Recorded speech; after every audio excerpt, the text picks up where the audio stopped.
Guardians of the Galaxy Volume 3 is finally out. I finally saw the movie because I was going to wait till tomorrow and have the video out Sunday, but honestly, I was so highly anticipating this movie, I had to go tonight.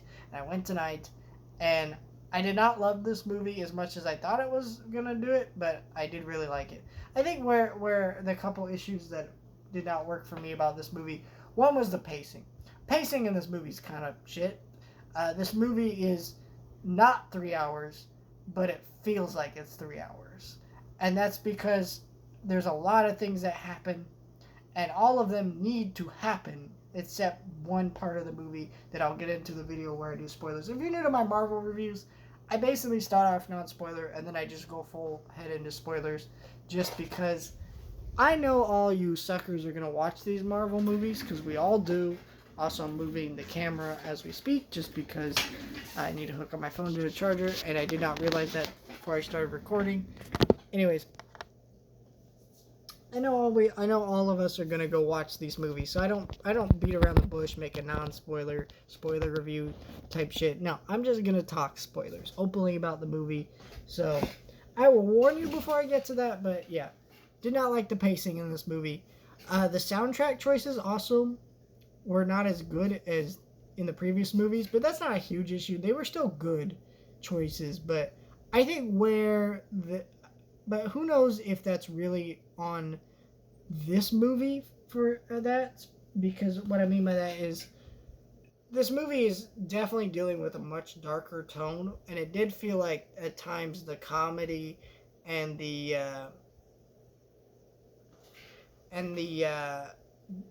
tone, the comedy, all that kind of stuff in this movie, the music, right, the normal Guardians of the Galaxy isms that we expect from this franchise fell off this time around, and I think that's just why. And that, I don't know if that's an issue or just necessarily just a side effect of what this movie's doing, and it does it well, but sometimes it did feel a little bit off.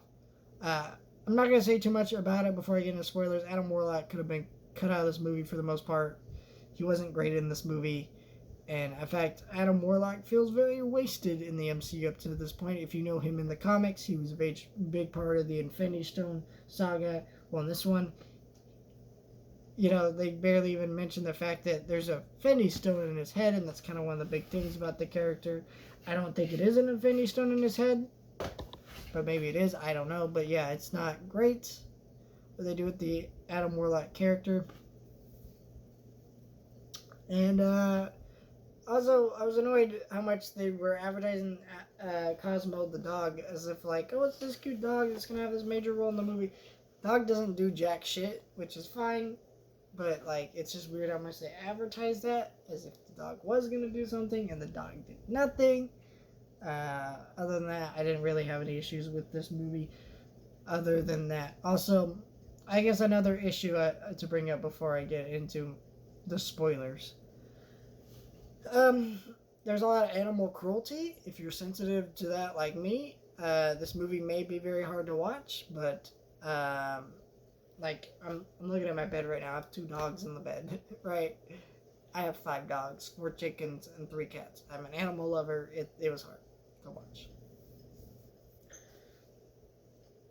But yeah, I will get into spoilers now.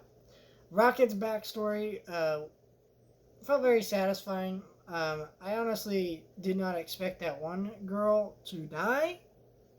Was it Lilith? She called herself in the movie, and because if you know the comics, they have a romance in the comics, and I expected her to be like somewhere being held captive by the High Evolutionary, and Rocket was gonna, and that's kind of what the story was gonna be. It was gonna be Rocket goes off by himself for whatever reason to go get her or save her or whatever, and that was the story basically. That's what I thought this movie was gonna be. That's not what this movie was.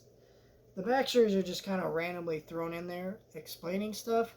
And High Evolutionary was a very creepy villain, and I really liked him in the movie. I think he's one of those. I think a lot of people are complaining he's one-dimensional. Okay, here's my thing about that. Yes, but it's all about performance sometimes, and like Scar's a one-dimensional villain in The Lion King, but Jeremy Irons gives so much life and energy to that performance in the original Lion King that he's able to make this very one-dimensional villain fun and worth watching, right? Kind of sort of thing. Disney villains are very performative. He's a very performative character, so he actually works really well for this movie. And that scene where he's murdering Rocket, I'm surprised that they show, or not Rocket, Rocket's friends, but I'm surprised how much they show blood in that scene and later in the movie when they remove his mask. God damn, like I was like, oh, this is really horrific for a Marvel Disney product. But hey, and I'm surprised no one died in this movie. No one died in this movie, which was interesting.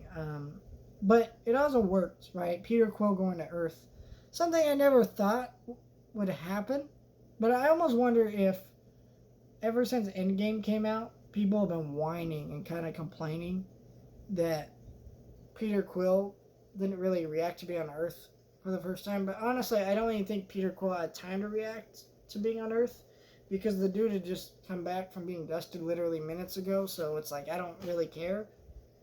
But yeah, and it also wasn't the time and place for that. So him going to Earth with his last living relatives, was all right, cool. And then Rocket starting his own new crew of Guardians of the Galaxy. Gamora being part of the Ravengers. She's kind of always been a scummier character because here's the thing: even in the first Guardians of the Galaxy, Gamora literally was like, "Yeah, I'm gonna betray Ronan and take the bounty for myself," or whatever she says, something like that, right? She's always been a character who wanted that kind of life. So her being literally being a completely different version of this character kind of made sense, and I like that angle of that character. And I think her and Star-Lord may have a romance. They're still in the universe. I mean, even at the end of the movie, they say Star-Lord will return. They don't say anything about Rocket or Groot, but I think we will see Rocket and Groot again. I don't know. And then you get, see Mantis kind of go off on her own and then start find her own future. That was a surprising amount of depth that I thought was really sweet. And seeing Drax and Nebula go on and make their place, and seeing Drax actually cry when Mantis leaves, seeing this family kind of break apart, but also not in a way where they won't ever see each other again. It was a beautiful story, and I thought this movie really worked despite all the pacing issues and other issues I mentioned. Adam Warlock should not have been in this movie, though. I really think they fucked up with Adam Warlock. Setting him up for him not to be a part of Infinity War, which is what he's most famous for in the comics, and also just the weird nature of the character. I mean, he didn't really serve a purpose in this movie. But yeah, I thought this movie really worked. Solid movie. And let me know your thoughts. Like, share, and subscribe.